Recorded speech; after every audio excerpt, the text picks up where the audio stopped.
Hello students, today we are here to deliver about a new lecture of human reproductive health. In this video, we will discuss about the methods of contraception. Clear? Several methods of contraceptions are there. So here we will discuss one by one. They are methods of contraception. First of all, we have to know about what is the meaning of contraception. Contraception means to avoid pregnancy. Means to avoid pregnancy. And the methods which are used to avoid pregnancy are called as contraceptive methods. Clear? There are some properties should be present in an ideal contraceptive. Clear? So what are the properties? Properties of an ideal contraceptive. What properties should be there? First one is the contraceptive should be safe. First one is it should be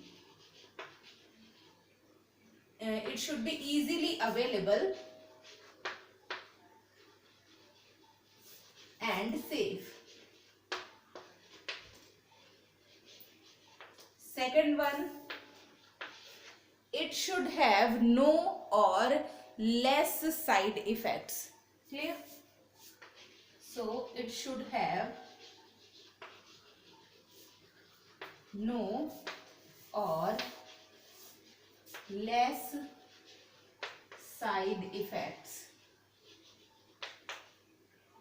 Third one is it should be effective. So it should be effective. And the next one is it should be reversible. Should be reversible. It means whenever we require, we can reverse it or we can remove it. So these are the important properties which an ideal contraceptive should have. That is, it should be easily available and safe. It should be no or less side effects, and it should be effective, and it should be reversible. These properties a contraceptive will have. There are various methods of contraception, out of which some methods are natural and some are the artificial methods. So first of all, we have to talk about the natural methods of contraception. Okay. First type is natural method of contraception. So first one is natural method. There are several natural methods are there. For example, the deposition of sperms should be avoided during the ovulation period and during the fertilization period. Clear? So first of all, avoid sperm deposition in the female reproductive tract at the time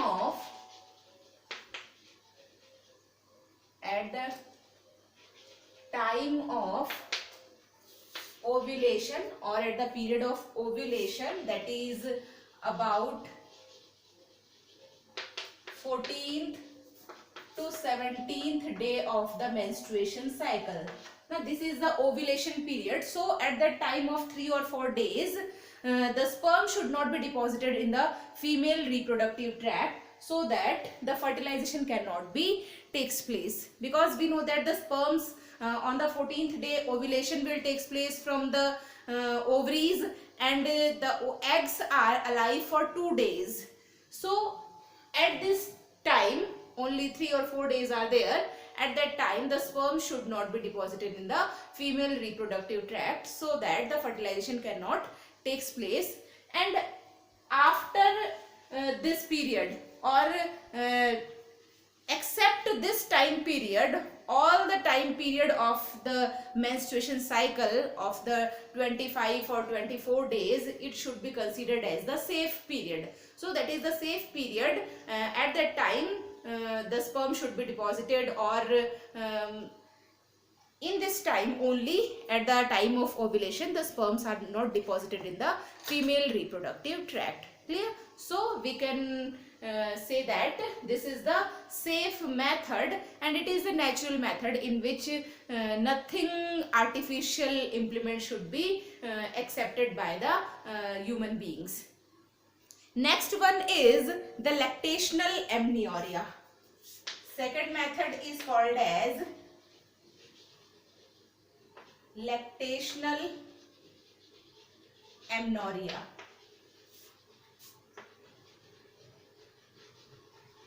Clear? This is the method in which during lactation period the menstruation cycle is stopped in the females if the lactation is sufficient.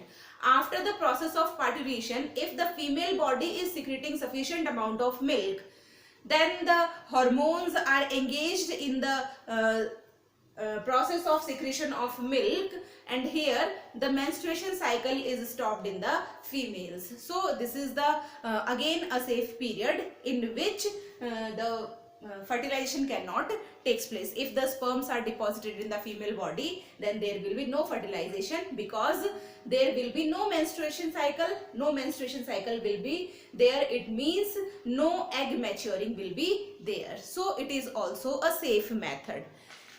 In one more method, that is called as withdrawal method. Third one, it is also called as withdrawal method. This is also the method of natural contraception, natural method of the contraception. In this method, the semen containing sperm is not secreted in the female reproductive tract. But this method also have some drawbacks, because the secretion of Cowper's gland, the gland which is present in the human males, which secrete a lubricating substance responsible for the lubrication of penis, that Cowper's gland secretion may also contain the sperms. That's why it is not very effective method. It has its drawback. So in withdrawal method, the semen should be withdrawal outside of the body. These are some natural methods of contraception. These methods have their drawbacks also, but still they are using. These are safe and there are no side effect of these methods. Nextly, the artificial method, in which first one is the important, that is called as barrier method. In this method, some barriers are used so that the fertilization cannot take place. These barriers are used by males and females both. So next one is second. It is the barrier method, in which some barriers are used between the fusion of male and female gametes. It means the fertilization is restricted. This barrier method, the barrier which are used by males, first one is use of condom. This may be used by males and females both. So it is for males and females both. Another important barrier, that is called as cervical caps or diaphragms. Cervical caps or diaphragms are also there. These are used by females only. So these are used by females only. These are some barriers which are used by the males and females, so that the fertilization can be prevented. Third important method, that is called as use of IUDs. IUDs means intrauterine devices.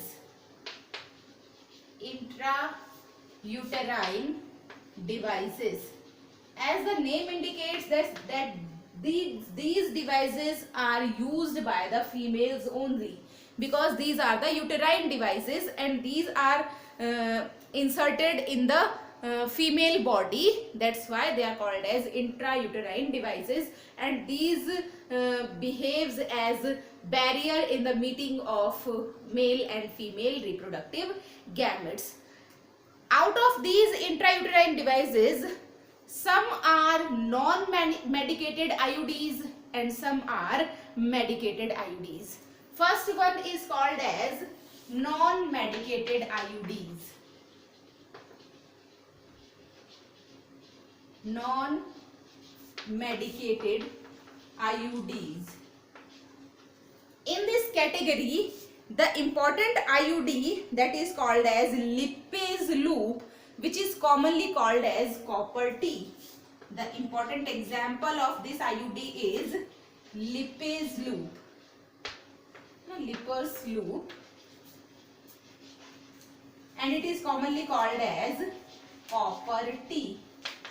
Its shape is like T alphabet of the English, that's why it is called as copper T. So this device is inserted in the female uterus so that the mature eggs cannot be released by the ovaries, and if they are released, then when these eggs comes in contact with these ages, they get burst and fertilization does not takes place. Second one is copper releasing IUDs. Second type of IUDs are copper releasing IUDs. What is the important reason of these IUDs? What is the important function of copper? Copper ions will decrease the motility of the sperms. We know that millions of sperms are present in the 3.5 or 3 ml of the semen, and out of these millions of sperms, only hundreds are able to reach towards the egg. If the mobility or the motility of the sperm is going to decrease, then no one of the sperm is able to move towards the egg or reach up to the egg, because there are so many barriers are present in the human female reproductive system. So these copper ions will decreases the motility of the sperm, and also they decreases the mortality rate of the sperms, increases the mortality rate. Now means the death rate of the sperms is going to increase with the help of these copper ions. So these copper ions will also help in increasing the sperm mortality rate. So they increases the sperm mortality rate. Clear? This is one important type of IUDs, that is copper releasing IUDs. For example, copper T, copper 7. Clear? Examples are there. Again copper T, copper 7. These are the important IUDs which are copper releasing IUDs. Third one is the hormone releasing IUDs. Third type of IUDs are hormone releasing IUDs. These are the IUDs which releases the hormones, and the hormones are basically the progesterone hormones, because these hormones, the increased secretion of these hormones makes the uterus unfit for implantation. Clear? Here the IUDs which are used, which are going to release the progesterone hormone, and when the level of progesterone is going to increase in the uterus, then these hormones will make the uterus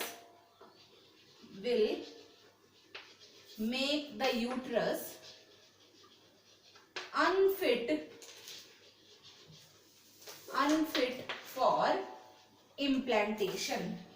So this one is also, if the fertilization has taken place, then the uterus is not prepared for the process of implantation. It means the endometrium of uterus is not so much of spongy in which the embryo gets implanted. So these hormone releasing IUDs make the uterus unfit for the implantation. For example, the important example is LNG20 and a type of hormone releasing IUD that is also called as multi-load.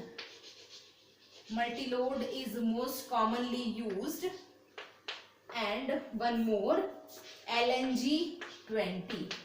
This is also a hormone releasing IUD. So these are the important methods in which the contraception can be taken place by the human males and females. Some methods are also there in which we have to study about the chemical methods and the surgical method. About these methods we will discuss in the next lecture. Clear? So till you have to watch complete video, and in our next video we will talk about the chemical method and surgical method of contraception. Thank you very much.